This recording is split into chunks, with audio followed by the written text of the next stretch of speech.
মাস 10 দিন গর্ভে ধরে প্রসব যন্ত্রণা সহ্য করে, 10 মাস 10 দিন গর্ভে ধরে প্রসব যন্ত্রণা সহ্য করে করেছেন যে মা জন্মদান।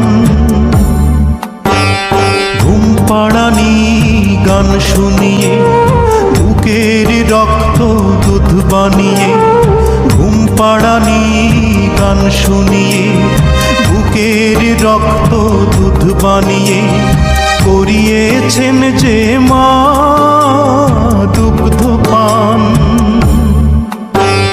যে মা ছিল বাড়ির রানী সে মা হলো কেন চাকরানী? কোন পাষণ্ড করেছে কাজ হায় আমি কি দেখছি।